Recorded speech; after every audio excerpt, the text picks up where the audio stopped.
Hello everyone and welcome back to the trading way YouTube channel, जहां पर हम बात करते हैं फॉरेक्स और क्रिप्टो करेंसी के बारे में। तो जैसा कि हमने पहले वीडियो में आपको बताया था कि हम एक सीक्वेंस मेंटेन कर रहे हैं, एक फ्लो मेंटेन कर रहे हैं, जहां पर हम क्रिप्टो करेंसी के बारे में बात करेंगे, लेकिन एक फ्लो के हिसाब से बात करेंगे ताकि आपको सब कुछ समझ में आ जाए। तो हमने ऑलरेडी पहले वीडियोस बना के रखे हैं जहाँ पे हमने क्रिप्टो 001 से क्रिप्टो 002 ऐसे करके मार्क किया हुआ है। सो सबसे पहले आप जा करके वो वीडियो देखिए ताकि आपको समझ में आए कि क्रिप्टो करेंसी का जो पूरा ये प्लेलिस्ट हम बना रहे हैं वो किस तरह से काम कर रहा है, और ताकि आपको बेसिक से पूरा पता चले, right.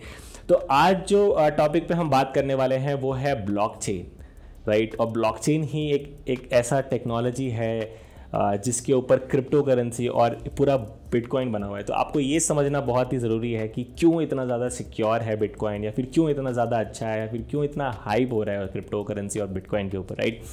So before starting with what is blockchain, हम बात करने वाले हैं कि ब्लॉकचेन जो आया है वो क्या पर्पस सॉल्व करने के लिए आया था, या फिर क्या प्रॉब्लम को सॉल्व करने के लिए ब्लॉकचेन आया था। तो इसके लिए मैं आपसे बस एक दो क्वेश्चन पूछूंगा ताकि बेटर समझ पाओ इस चीज़ों को, राइट। तो सबसे पहला क्वेश्चन ये है कि अगर मान लीजिए आपके पास एक 2000 रुपये का नोट है, तो आप किस तरह से चेक करते हैं कि वो नोट लेजिट है या फिर एक सही नोट है। या फिर अगर मान लीजिए आपके पास एक आपका ड्राइविंग लाइसेंस है, कैसे पता चलता है कि वो ड्राइविंग लाइसेंस आपका ही है। या फिर आपके पास आधार कार्ड है, आप कैसे पता करते हो कि वो आधार कार्ड आपका ही है, राइट, या फिर सही है वो आधार कार्ड, कहीं नकली कोई फेक आधार कार्ड नहीं है। तो क्या करते हो आप कहीं ना कहीं एक हायर अथॉरिटी या फिर गवर्नमेंट के वेबसाइट पे आप जाते हो और वहाँ पे जाकर के अपना डेटा डालते हो और मैच करते हो, राइट। सो आपको समझ में आ रहा है कि एक जब नोट होता है, जब बनता है, प्रिंट होता है, तो वहाँ पे भी नोट का एक नंबर होता है। वो नंबर कहीं ना कहीं डेटाबेस में स्टोर होता है गवर्नमेंट के पास, राइट। उनके पास पूरा अथॉरिटी होता है कि वो उस डेटा को सिक्योर्ड रखे, अच्छे से रखें, राइट। तो अब कहीं ना कहीं एक डेटा तो मेंटेन हो रहा है ना, ताकि आप मैच करोगे उससे कि ये सही है कि नहीं है, कुछ भी इंफॉर्मेशन वो सही है कि नहीं है, राइट। तो ये जो डेटा जहां एक मेंटेन हो रहा है और किसी एक बंदे या फिर ऑर्गेनाइजेशन के द्वारा मेंटेन हो रहा है, तो इसको हम लोग बोलते हैं सेंट्रलाइज सिस्टम। अब ये सेंट्रलाइज जो सिस्टम है, अगर आप किसी एक जन को पूरा अथॉरिटी दे देते हो, अगर पावर दे देते हो, तो क्या होगा, उनके पास पूरा अथॉरिटी ये भी रहेगा कि वो उसको खराब भी कर सकते हैं। आप समझ रहे हो, डेटाबेस के साथ कुछ छेड़खानी भी कर सकते हैं। Anything can happen because they have the power to do it. वो डेटाबेस पूरा उनके हाथ में है, राइट। तो इस सेंट्रलाइज सिस्टम को खत्म करने के लिए, सेंट्रलाइजेशन को खत्म करने के लिए ब्लॉकचेन आया था।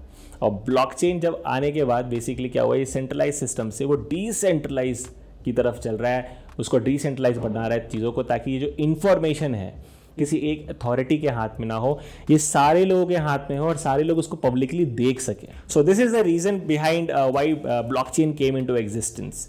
सो अब जानते हैं कि ब्लॉकचेन का नाम ब्लॉकचेन ही क्यों पड़ा, कुछ और क्यों नहीं पड़ा। तो आप इस तरह समझिए कि आपके पास एक किताब है, आपके पास एक बुक है, राइट। आप बुक पढ़ते हो तो आप देखे होंगे कि जब बुक एक पेज होता है, उसका एक पेज नंबर होता है। हर एक किताब में पेज नंबर होते हैं, राइट। तो जब ये पेज नंबर होता है तो 1 से 2 तक जाते हैं, तो आपको पता रहता है कि जो भी पेज नंबर 1 में आपने पढ़ा है, इसका जो आगे का इंफॉर्मेशन है वो आपको पेज नंबर 2 में मिलेगा, क्योंकि वहाँ पे पेज नंबर लिखा हुआ है, राइट। ताकि एक लिंकेज होता है, एक पेज से दूसरे पेज में लिंक होता है। इसी तरह कुछ ब्लॉकचेन भी काम करता है। ब्लॉकचेन बेसिकली जैसे समझिए कि एक ब्लॉक जो है वो एक पेज की तरह है, राइट। और जो हम लिंकेज कर रहे हैं एक पन्ने से दूसरे पन्ने में, एक पेज से दूसरे पेज में, उसी तरह ब्लॉकचेन का क्या है, एक ब्लॉक से दूसरे ब्लॉक को लिंक करने के लिए हम वर्ड यूज करते हैं, वो है चेन। क्यों? तो बेसिकली आप ऐसे समझिए कि आपने एक बिटकॉइन किसी बंदे को भेजा, लेट्स से मैंने एक बंदे को एक बिटकॉइन भेजा। तो एक बिटकॉइन भेजने के लिए क्या क्या ऐसा इंपॉर्टेंट इंफॉर्मेशन होगा जो हमें चाहिए होगा। पहला तो सेंडर्स एड्रेस, जो बंदा सेंड कर रहा है उसका वॉलेट एड्रेस। दूसरा रिसीवर का वॉलेट एड्रेस। तीसरा एक हैश की। अब हैश की क्या है? हैश की बेसिकली आप ऐसे समझ सकते हो कि क्रिप्टोग्राफी को यूज़ करके सिक्योर बनाने के लिए एक हैश की होता है, ताकि कोई भी इंसान रैंडमली इसको एक्सेस ना कर सके। बस खाली सेंडर और जो बायर है, जो सेंडर है और जो रिसीवर है, उन दोनों के पास ही खाली एक्सेस रहे। तो ये एक हैश की है, राइट, जो कि बहुत सिक्योर बनाता है, या फिर आप समझ सकते हैं एक वॉल्ट की तरह रखता है उसको, प्रीवियस ब्लॉक का हैश की, ताकि आप उसको लिंक करोगे एक दूसरे से, राइट। सो एक ब्लॉक है, यहाँ पे आपने डेटा सेंडर, जितने भी इंफॉर्मेशन है, कितना अमाउंट भेजना है, इस का इंफॉर्मेशन आपने एक ब्लॉक में डाला। अब एक ब्लॉक से दूसरे ब्लॉक को लिंक करने के लिए हम लोग इसको यूज़ करते हैं, जो है वर्ड, इसको बोलते हैं चेन, ताकि एक सीक्वेंस मेंटेन हो सके। आपको पता चले कि एक ब्लॉक है, उसका इन्फॉर्मेशन यहाँ है, उसके बाद ऐसे करके एक सीक्वेंस, एक लिनियरिटी मेंटेन होते चले, राइट। तो जो सबसे पहला ब्लॉक है उसका तो ऑब्वियस ही बात है, उसके पहले वाला कुछ होगा नहीं इन्फॉर्मेशन, मतलब प्रीवियस जो हैश है वो नहीं होगा, इसलिए हम उसको बोलते हैं जेनेसिस ब्लॉक, राइट। सो अब आप जब आपने ये जान लिया कि उसका नाम ब्लॉकचेन क्यों पड़ा है और क्या पर्पस सॉल्व करने के लिए ब्लॉकचेन आया है, अब हम बात करेंगे हिस्ट्री ऑफ ब्लॉकचेन का। तो बहुत लोगों को ये लगता है कि जो सबसे पहला ब्लॉकचेन का जो इम्प्लीमेंटेशन है वो सतोशी नाकामोटो ने किया है। वो बात तो सही है कि इम्प्लीमेंटेशन उन्होंने किया है, लेकिन ब्लॉकचेन बनाया भी उन्होंने है। बहुत लोग को ऐसा लगता है सतोशी नाकामोटो ने 2008 में, राइट, बट ऐसा नहीं है। 2008 में जो पेपर पब्लिश हुई थी बिटकॉइन के ऊपर, वाइट पेपर जो पब्लिश हुई थी, उसमें कहीं पे भी ब्लॉकचेन का जिक्र नहीं किया गया था। वहां पे लिखा गया था chain of blocks, they will be using this technology, ताकि सेंट्रलाइज सिस्टम के ऊपर सब लोगों के पास एक्सेस हो, लेकिन उन्होंने चेन ऑफ ब्लॉक्स का यूज किया था, ना कि ब्लॉकचेन का। सो ब्लॉकचेन बेसिकली आया था बैक देन इन 1991, जहां पे सबसे पहली बार 1991 में दो साइंटिस्ट जो कि क्रिप्टोग्राफी के साइंटिस्ट हैं, उन्होंने डिजिटल डॉक्यूमेंट को सीक्वेंस में रखने के लिए, ताकि उसमें कुछ गड़बड़ी ना हो सके, कोई इंसान को छेड़खानी ना कर सके, उन्होंने यूज़ किया था चेन ऑफ ब्लॉक्स का। इन दोनों साइंटिस्ट का नाम था स्टुअर्ट हार्बर और एक साइंटिस्ट का नाम था W. स्कॉट स्टोनेटा। तो इन दोनों ने सबसे पहले चेन ऑफ ब्लॉक्स का यूज़ किया था। उसके बाद 2004 तक इसका कुछ भी रियल लाइफ यूसेज नहीं आया, किसी ने इम्प्लीमेंट नहीं किया इसके ऊपर कुछ भी, तो इसका पेटेंट जो है वो एक्सपायर हो गया था। और उसके बाद 2004 में फिर हेल फिनी नाम के इस बंदे ने, जो कि कंप्यूटर साइंटिस्ट हैं, उन्होंने सबसे पहले प्रूफ ऑफ वर्क के बारे में बात किया और उन्होंने बताया कि कैसे एक सिस्टम को आप सिक्योर रख सकते हो, प्लस आप एक सिस्टम क्रिएट कर सकते हो जहाँ पे सारा इंफॉर्मेशन सबके पास अवेलेबल होगा, राइट। सो इस आप ऐसे समझ सकते हो कि जो बिटकॉइन है उसका ब्लूप्रिंट 2004 में बन चुका था, और 2008 में जब सतोशी नाका ने वाइट पेपर डाला तो उन्होंने कुछ चेंजेस किए इस पूरे कॉन्सेप्ट के ऊपर, और उन्होंने बताया कि जब प्रूफ ऑफ वर्क होगा, जो कि एक माइनिंग सिस्टम है बिटकॉइन का, वो होगा, और उसको सिक्योर बनाने के लिए वो डिस्ट्रीब्यूटेड नेटवर्क या फिर डिस्ट्रीब्यूटेड सिस्टम का यूज़ करेंगे, राइट, ना कि एक डेडिकेटेड सर्वर का। अब हम बात करेंगे कि अगर आपको ब्लॉकचेन बनाना है तो किन किन चीज़ों की ज़रूरत पड़ेगी, कैसे काम करता है ये ब्लॉकचेन, राइट। सो ब्लॉकचेन बनाने के लिए आपको सबसे पहले 4 चीज़ों की ज़रूरत पड़ेगी, जो कि बहुत इंपॉर्टेंट है बनाना, राइट।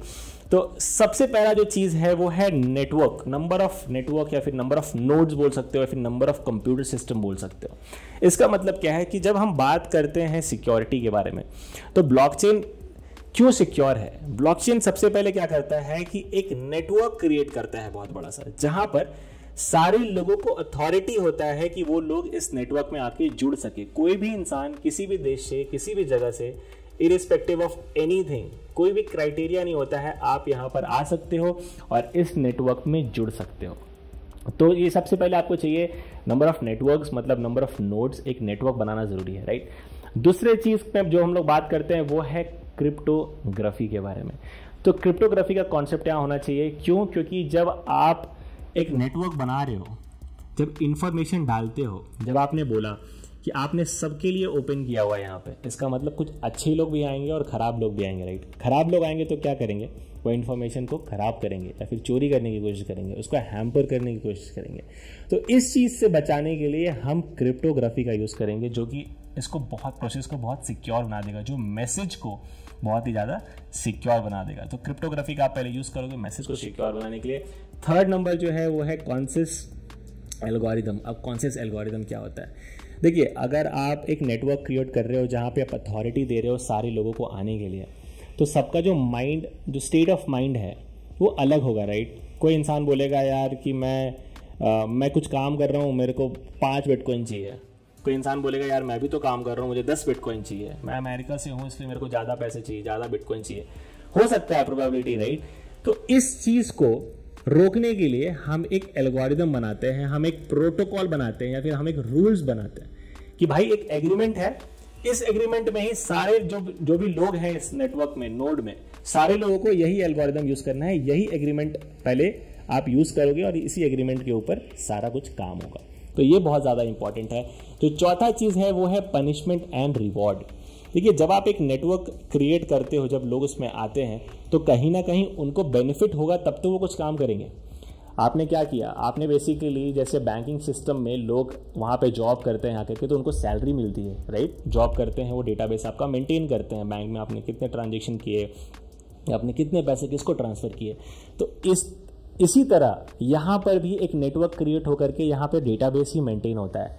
लेकिन जो डेटाबेस मेंटेन करेंगे लोग, उनको भी तो कुछ चाहिए।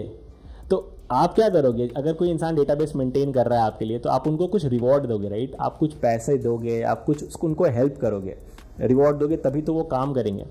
तो यहाँ पर रिवॉर्ड सिस्टम चाहिए। और पनिशमेंट क्यों चाहिए? पनिशमेंट इसलिए चाहिए क्योंकि अगर किसी इंसान ने गलत काम किया तो आप उसको रोक सकते हो, आप उसका कुछ भी कैंसिल कर सकते हो, कंप्यूटिंग पावर हटा सकते हो, या फिर आप उसका टोकन अमाउंट कैंसिल कर सकते हो।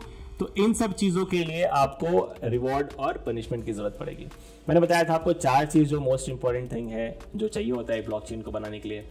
एक ऐसा सीक्रेट भी है जो बहुत ही ज़्यादा इंपॉर्टेंट है। ये सब आपके पास हो जाएगा, लेकिन एक चीज़ अगर नहीं होगा तो कुछ भी मार्केट में काम नहीं करेगा, वो है मार्केट एडॉप्टेशन। मतलब अगर आपके पास वो चीज़ नहीं है तो आप समझो कि ये काम ही नहीं करेगा पूरा कॉन्सेप्ट। इसलिए क्योंकि अगर ज़्यादा लोग के पास ब्लॉकचेन, बिटकॉइन उनको पता नहीं रहेगा तो लोग इस नेटवर्क में आएंगे नहीं, लोग ट्रांसफ़र नहीं करेंगे एक दूसरे को बिटकॉइन। अगर बिटकॉइन ट्रांसफ़र नहीं करेंगे तो इसको माइन करने की ज़रूरत ही नहीं पड़ेगी ज़्यादा, तो इतने सारे लोग आकर के फ़ायदा नहीं है। तो कहीं ना कहीं मार्केट में जो हाइप है, जो एडॉप्टेशन है, वो बहुत ज़्यादा ज़रूरी है ताकि लोग उसको अपनाएं और बहुत मास में अपनाएं। मतलब बहुत ज़्यादा number of people, like a lot of people is required actually कि ये चीज़ पूरा वर्क करे, right. So thank you so much everyone for connecting and watching my video, और होप सो आपको समझ में आया होगा, आपको अच्छा लगा होगा वीडियो। अगर अच्छा लगा please do subscribe and like. मैं बहुत ही ईजिली आपको समझाने की कोशिश करता हूँ। और moving forward the best part is ये यूट्यूब चैनल बस इन्फॉर्मेशन ये वाले पास करने के लिए नहीं बना है। We are here to trade, और हम टेक्निकल एनालिसिस के बारे में बात करेंगे, प्राइस एक्शन के बारे में बात करेंगे, जहां पे मैं आपको प्राइस एक्शन से ट्रेड करने के बारे में बताऊंगा, फॉरेक्स और crypto currency, right. Thank you so much everyone, bye bye, take care, love you all.